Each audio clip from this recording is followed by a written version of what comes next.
우리 다 같이 사도신경으로 신앙 고백하겠습니다. 전능하사 천지를 만드신 하나님 아버지를 내가 믿사오며 그 외아들 우리 주 예수 그리스도를 믿사오니 이는 성령으로 잉태하사 동정녀 마리아에게 나시고 본디오 빌라도에게 고난을 받으사 십자가에 못 박혀 죽으시고 장사한 지 사흘 만에 죽은 자 가운데서 다시 살아나시며 하늘에 오르사 전능하신 하나님 우편에 앉아 계시다가 죄리로서 산자와 죽은 자를 심판하러 오시리라. 성령을 믿사오며 거룩한 공예와 성도가 서로 교통하는 것과 죄를 사하여 주시는 것과 몸이 다시 사는 것과 영원히 사는 것을 믿사옵나이다. 아멘. 우리 찬송가 524장 찬양드리겠습니다. 524장입니다. 갈 길을 밝게 보이시니 찬양드리겠습니다.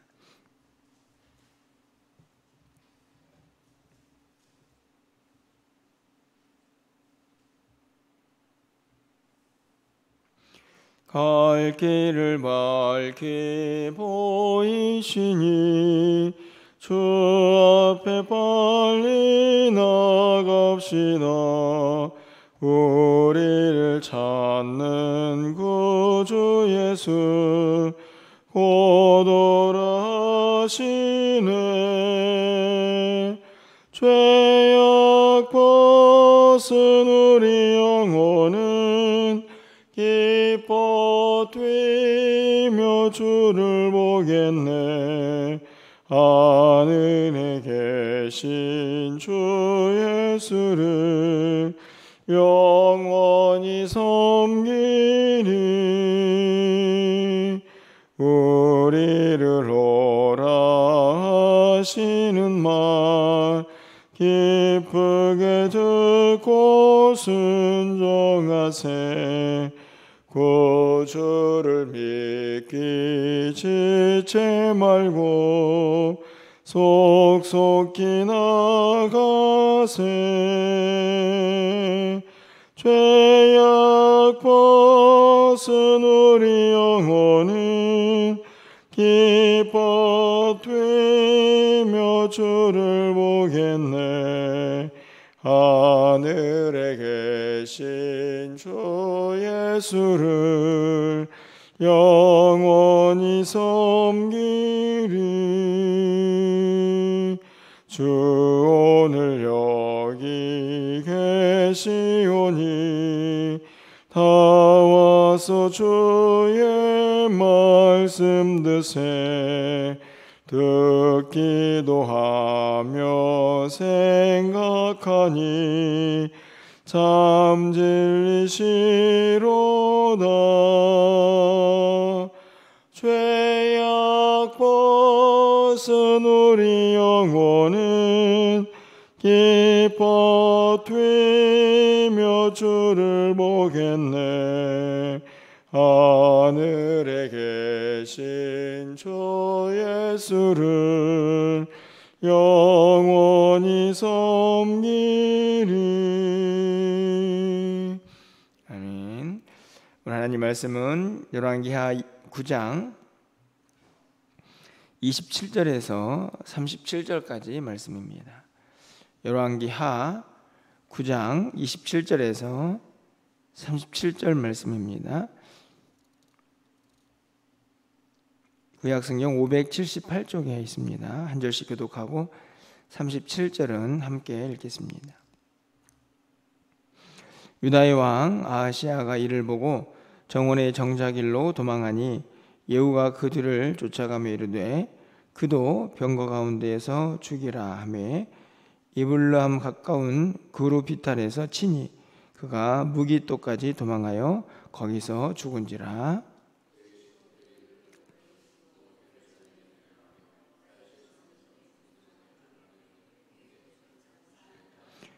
아합의 아들 요람의 제11년에 아하시야가 유다 왕이 되었었더라.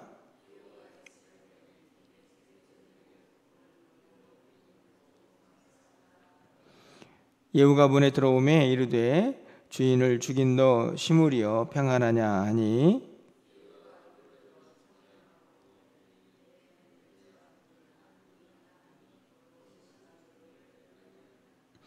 이르되 그를 내려 던지라 하니 내려 던짐에 그의 피가 담과 말에게 튀더라.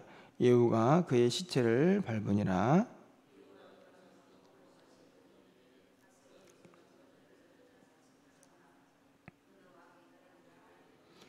가서 장사하려 한즉 그 두골과 발과 그의 손에는 찾지 못한지라.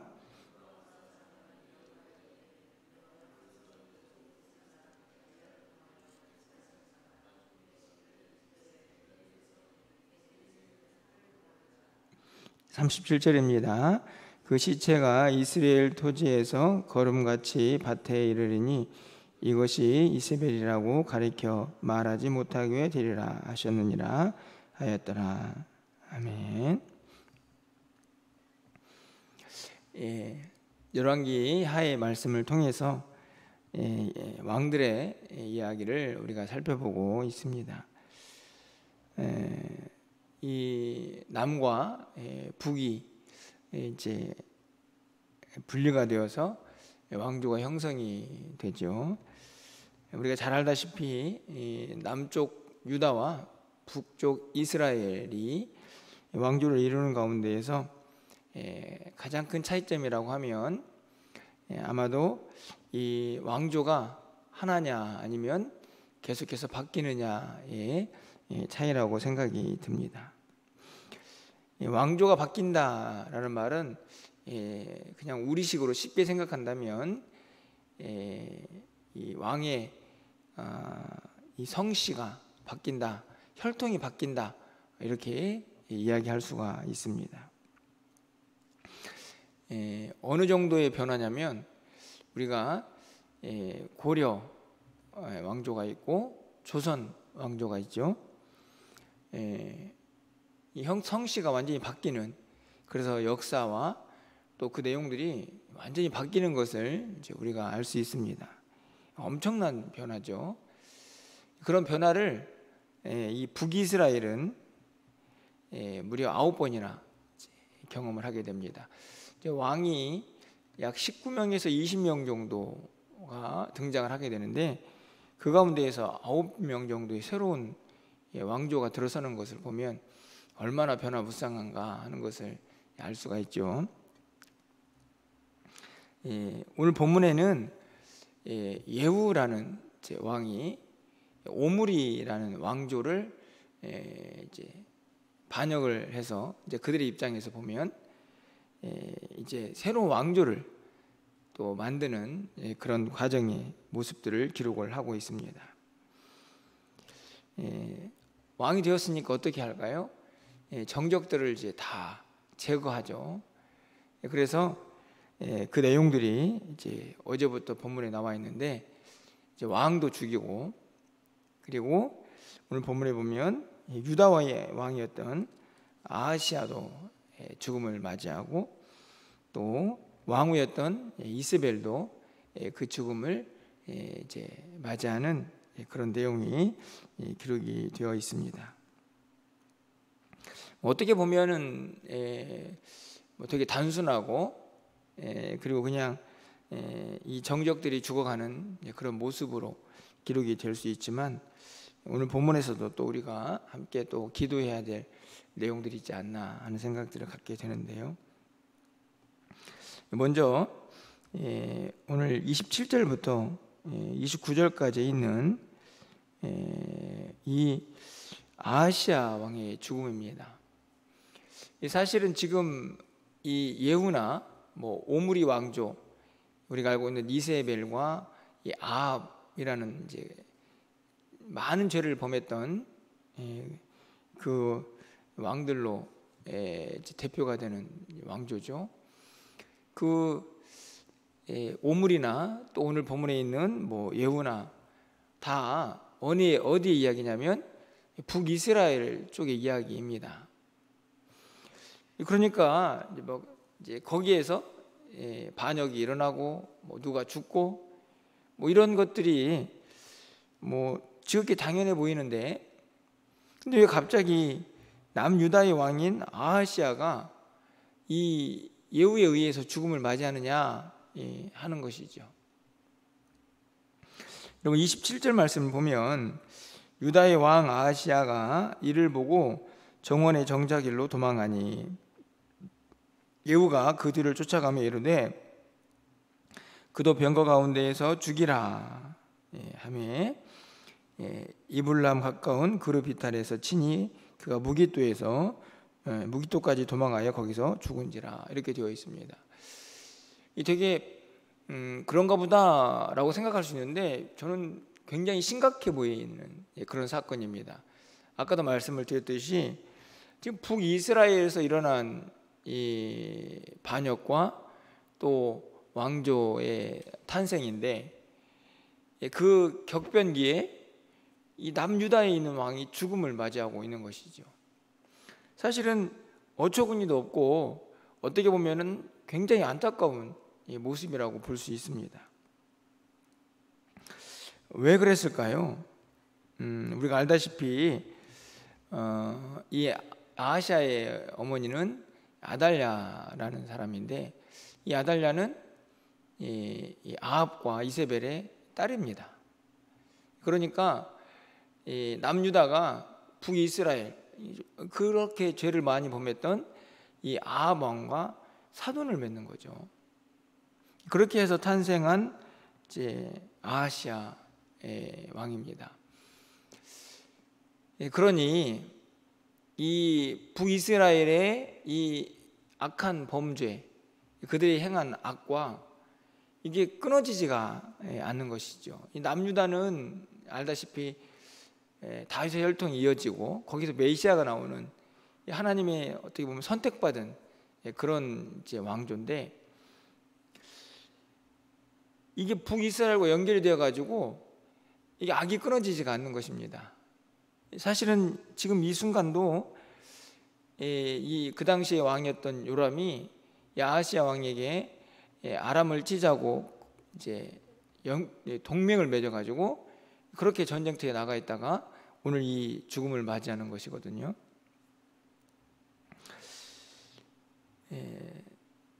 성경에 이 아하시야 왕에 대한 평가는 아주 분명합니다.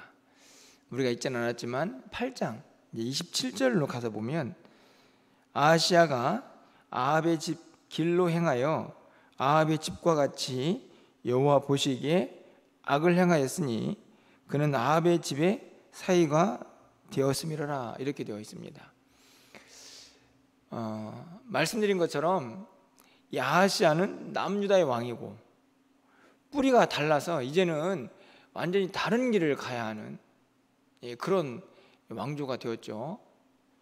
그런데 안타깝게도 이 아하시야는 아합의 집의 길로 갑니다. 아합의 집은 북이스라엘의 가장 흉악한 범죄를 짓는 왕이라고 할 수 있는데 그 집의 길로 따라가죠.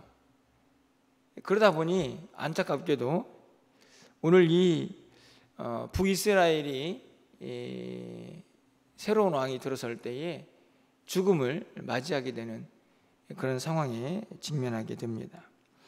무슨 이야기입니까? 우리가 보통 운명 공동체다 이런 말들을 하죠. 이 본문을 보면 악한 사람과 함께하면 그 악에 대한 심판을 받는 운명 공동체가 되고 선한 사람과 함께하면 또 선한 행실을 통해서 또 은혜를 받는 공동체가 되는 것은 아닌가 하는 생각을 갖습니다. 이 아합의 집안과 연결이 되어서 그 죄악의 길에서 떠나지 못하니까 결국 그들이 심판을 받을 때 그들이 죽음을 당할 때에 이 아하시아도 똑같은 운명에 처하게 되는 것을 볼 수가 있는 것이죠. 죄는 멀리해야 하고 반드시 단절시켜야 할 아주 무서운 것인데도 불구하고 그 일을 행하지 못할 때에 엄청난 하나님의 심판과 진노가 그 가운데 임하는 것을 보게 됩니다. 얼마나 안타까운 모습인지 생각이 들게 되는 장면이죠. 이세벨은 어떻습니까? 우리가 이세벨은 죽어 마땅하다 이런 생각이 드는 악인인데, 오늘 본문에 보니까 예후가 이제 이세벨을 죽이려 오죠. 근데 참 재미난 모습이 있습니다. 30절 말씀을 좀 가서 보시면, 예후가 이스라엘에 오니 이세벨이 듣고 눈을 그리고 머리를 꾸미고 창에서 바라보다가, 여러분 30절 말씀을 보면 지금 뭘 하고 있는 것 같습니까? 예후가 온다, 이 소리를 이제 이세벨이 듣습니다. 그리고는 눈을 그리고 머리를 꾸몄습니다. 무슨 말이냐면 화장을 한 거죠. 왜 화장을 했을까요? 여러분은 어떤 생각이 드십니까? 이 장면을 보면서. 글쎄요, 뭐 성경이 해석을 하고 있지 않지만 뭐 끝까지 이 왕후의 체면을 지키고 싶었던 건지, 뭐 아니면 뭐 예후에게 뭐 잘 보고 싶었던 건지 잘 모르겠는데, 어떻든지 간에 정상적인 행동 같지는 않습니다. 그렇죠? 금방 죽음을 앞에 두고 있는 인물이 화장을 하고 있으니 말이죠. 근데 결국은 이제 그를 섬기고 있던 이 내시들에 의해서 창밖으로 내던지게 되고, 오늘 본문에 보니까 그 시체가 이제 산산이 부서져 가지고 어디에 있는지도 모르는 그런 안타까운 모습을 보게 됩니다. 그런데 성경은 야, 이 사건이 얼마나 끔찍하냐 이렇게 해석을 하지 않죠. 그 이유가 뭔가를 분명히 설명을 합니다. 이게 참 중요한데, 여러분 36절 말씀입니다. 이 광경을 보고 예후가 하는 말입니다. 돌아와서 전하니 예후가 이르되, 이는 여호와께서 그 종 디셉 사람 엘리야를 통하여 말씀하신 바라.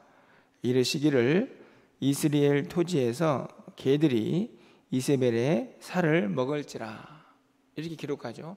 예후가 하는 말이 뭐냐면, 이세벨의 이 끔찍한 죽음을 보면서 야, 그거 하나님께서 이미 엘리야를 통해서 다 예언하신 것이다 라고 확인해 주고 있는 것이죠.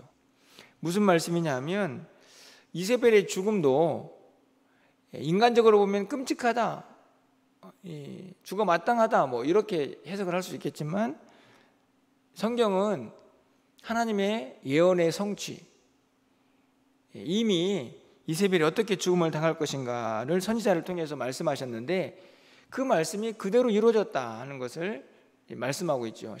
다시 말하면 오늘 본문을 통해서 우리는 이 아하시아든 그리고 이세벨이든 그 죽음 앞에서 저는 두 가지를 좀 생각해 보게 되는데요. 첫 번째로는 하나님의 공의로운 심판입니다. 악과 함께하는 사람, 하나님 앞에서 범죄하는 사람을 하나님이 그대로 두고 보지 않으신다 하는 하나님의 공의죠. 하나님께서 그분의 뜻에 따라서 그분이 이미 말씀하신 대로 그 악을 철저하게 심판하고 있는 내용을 오늘 본문이 우리에게 가르쳐주고 있습니다. 결국에는 우리가 어떤 모습으로든지 이 악에서 떠나야 하고 돌이켜야 한다. 이 죄 가운데 있어서는 우리에게는 생명이 보장되어 있지 않다는 것을 분명히 가르쳐주고 있는 것입니다. 그 죄는 우리를 사망으로, 멸망으로 인도할 것이다 하는 것이죠. 그런데 또 한 가지 생각해 볼 것이 있습니다. 제가 오늘 본문을 통해서 이제 좀 더 기도 제목을 삼고 싶은 것은, 이 두 사람의 죽음을 맞이하는 모습이죠. 아까도 말씀을 드렸지만 27절 말씀으로 다시 돌아가 보시면, 유다의 왕 아하시아가 이를 보고 정원의 정자길로 도망하죠. 왜 도망가는 걸까요? 목숨을 이제 목숨을 구걸해야 하니까 이제 곧 죽음 앞에 직면하는데 당연히 도망가는 것이 정상적으로 보여집니다. 그런데 그 도망간다고 그게 살 길이 열리는 것입니까? 그렇지 않죠. 이 아하시아가 살 길은 여러분이 생각하기에 무엇이라고 여겨지십니까? 아하시아가 왜 죽습니까? 죄 때문이죠. 그러면은 그 죄에서 살 길은 도망치는 게 아니고 하나님께 돌아오는 거죠. 회개라는 말씀입니다.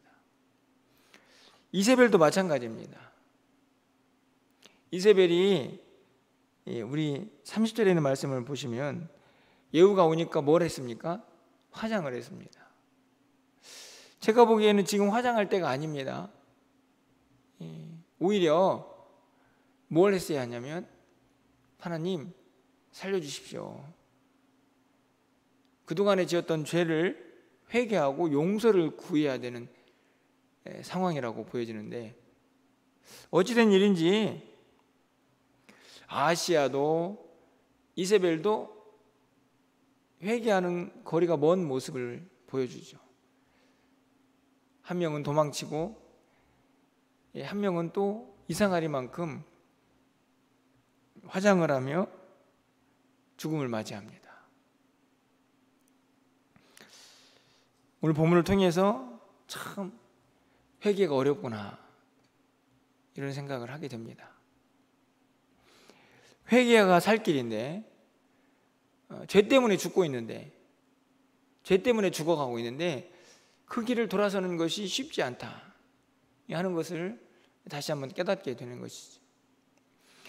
결국에는 아하시아도 이세벨도 참 얼마나 많은 죄를 지었어 당연히 죽어야지 이런 이야기를 성경이 하려고 하는 것이 아니라 과연 우리는 지금 어떤가 이것을 보아야 하지 않나 생각합니다. 우리는 정말 이 죄 앞에서 민감하게 반응하고 있는가? 이 죄의 길은 결국 사망의 길인데 멸망의 길인데 우리가 그 길에서 완전히 자유롭지 않지 않습니까? 안타깝지만 때로는 우리도 죄 가운데 있기도 합니다. 뭐 이들처럼 그렇게 엄청난 죄를 범하진 않을지라도 우리 안에는 여전히 욕심도 많고 미움도 많고 실수도 많고 그렇게 죄 가운데 있을 수 있는 거죠. 그렇다면 그 죄를 민감하게 바라보면서 하나님 원하시는 이 생명의 길, 죄를 떠나서 회개하고 주님이 원하시는 그 길을 갈 수 있는 이 결단이, 이 영적인 민감함이 항상 우리에게 있어야 하는데 오늘 안타깝게도 오늘 이 아하시아나 또 이세벨처럼 정말 회개해야 할 때 그때를 놓쳐버리고 엉뚱한 모습으로 이 하나님 앞에서 서 있는 것은 아닌가 하는 그런 마음들이 오늘 본문을 통해서 들게 됩니다. 오늘 아침에 기도할 때에는 간절히 바라기는 우리 모두가 좀 영적으로 항상 깨어 있어서 우리 안에 있는 작은 죄라도 그것이 보여지면 아니 그것을 깨달을 수 있어서 하나님 앞에서 회개하고 용서를 구하고 하나님이 원하시는 이 생명의 길을 날마다 걸어갈 수 있기를 간절히 소망해 봅니다. 사실 오늘 우리가 기도하는 이 시간이 여러 가지 것들을 구하고 또 하나님 앞에서 우리의 여러 가지 형편들을 아뢰야 하는 시간도 맞지만 가장 중요한 것은 우리의 자신을 살피고 또 그 가운데에서 조그만 죄라도 보여지면 하나님께 용서를 구하고 그렇게 또 하나님 원하시는 생명의 길을 걸어가야 하는 것이 우리의 기도 시간이 아닌가 생각해 보는 것이죠. 오늘도 또 새벽을 깨우면서 또 하루를 시작할 수 있음에 감사를 드리는 하루입니다. 무엇보다도 오늘도 우리가 기도를 통해서 하나님이 원하시는 그 거룩의 삶을 다시 한번 회복하고 또 그 길을 힘있게 걸어갈 수 있는 주님과 동행하는 한날의 삶이 되어서 각자의 자리에서 또 하나님께 영광 돌리는 오늘 하루가 될 수 있기를 주님의 이름으로 간절히 축원합니다. 기도하겠습니다. 사랑의 하나님, 오늘 이 아하시아와 또 이세벨의 안타까운 죽음 앞에서 오늘 우리의 모습을 다시 한번 돌아보게 됩니다. 그들은 분명히 죄 때문에 하나님의 심판을 받고 그 진노 가운데에서 죽음을 맞이하고 있는데, 그들의 마지막은 하나님 앞에 나와 회개하고 주의 긍휼을 구하기보다는 여전히 악한 길을 가며 회개의 자리에 나아가지 못하고 있는 것을 발견합니다. 인간이 얼마나 악하고 회개가 얼마나 어려운지 다시 한번 돌아보게 됩니다. 하나님, 간절히 바라기는 새벽을 깨워서 기도하는 우리 모두에게 항상 영적인 민감함을 허락해 주셔서 하나님이 원하시는 생명의 길, 거룩의 길을 걸어갈 수 있는 우리 모두가 될 수 있도록 주님 도와주시옵소서. 기도할 때에 우리 가운데 있는 작은 죄라도 발견할 수 있는 영적인 민감함이 있게 하시고 회개하게 하시고 또 주의 긍휼과 자비를 구하면서 하나님께서 원하시는 거룩한 길을 걸어갈 수 있는 우리 모두가 될 수 있도록 하나님께서 함께하여 주시옵소서. 오늘도 우리의 기도를 들어응답하여 주시고 한날의 모든 삶 가운데에 하나님의 영광만 가득할 수 있도록 주께서 함께하여 주시옵소서. 오늘 저녁에 있을 금요 기도회 가운데도 함께하시고 또 주의 은혜가 넘쳐나는 귀한 시간이 될 수 있도록 우리 사랑하는 성도들을 기도의 자리로 불러 모아 주시옵소서. 오늘 1층에서 또 많은 이들이 오고 가는 그 시간 속에서도 하나님의 은혜가 넘쳐나게 하시고 복음의 통로 또 하나님의 은혜의 통로가 될 수 있도록 주께서 귀한 공간들을 잘 사용하여 주시옵소서. 오늘 한날 우리의 모든 삶 가운데 동행하셔서 하나님의 귀하신 뜻을 이루어가는 복된 한날 되기를 간절히 소망하고 예수 그리스도의 이름으로 기도합나이다. 아멘.